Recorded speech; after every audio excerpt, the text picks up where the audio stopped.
Hi guys, meron tayo dito isda. Gawa naman tayo ng napaka-special na recipe. This is garlic, then vinegar, then sugar, then ketchup, salt, then tubig. So tubig to guys. And soy sauce. So i-arrange po natin yung isda.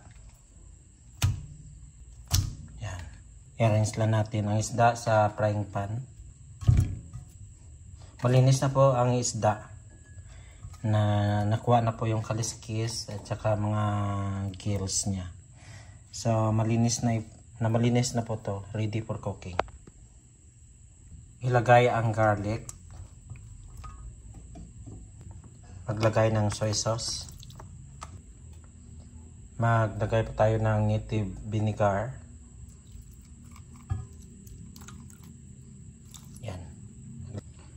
Maglagay tayo ng kaunting asin. Maglagay rin tayo ng kaunting sugar. Lagyan natin ng kaunting ketchup. Sa pinaksyo na isda, wala pang nakalagay ng ketchup. Ako pa lang. Pero guys, masarap sa guys. Subukan nyo. Maglagay tayo ng tubig. Ayan. Ayan sa. Ayan.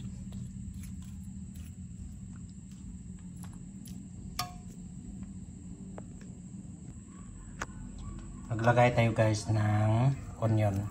So lagyan natin ng onion.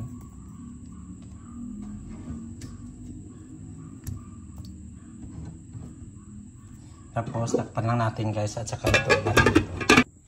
Yan. Pakuluan natin guys.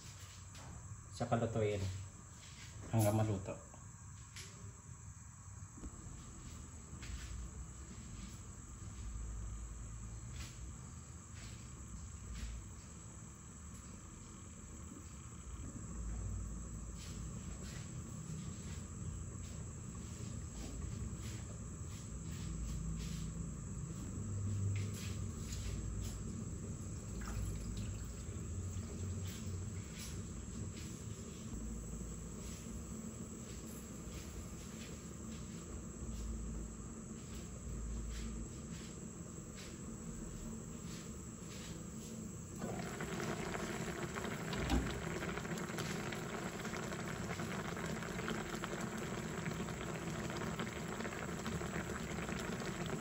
Buksan lang guys habang nagluluto.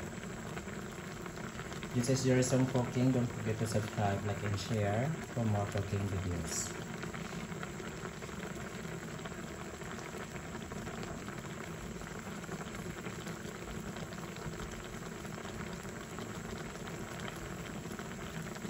Maglagay tayo guys ng konting cooking oil.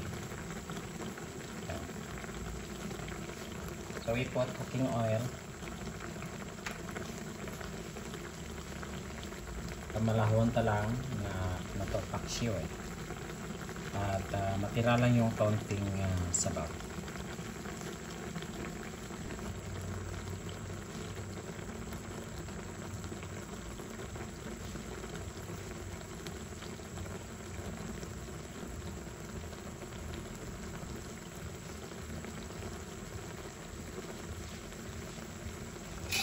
Tikman natin yung timplada.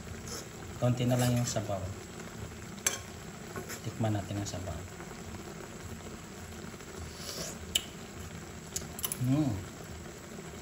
Napakasarap na guys ang timplada. Napakasarap tong adobo ko guys. So if you want to cook like this guys, just follow the procedure. Kakaiba talaga ang sarap ng adobong isda kong ito.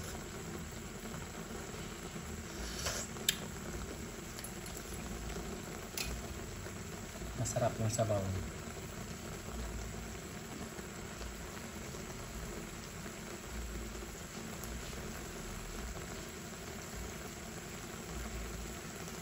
Okay, done cooking. Thank you so much guys for for watching. This is paksiw na isda.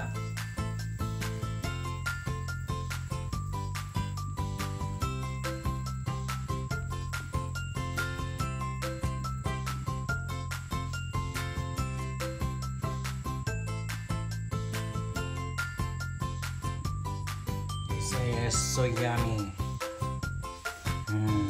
Sarap to guys.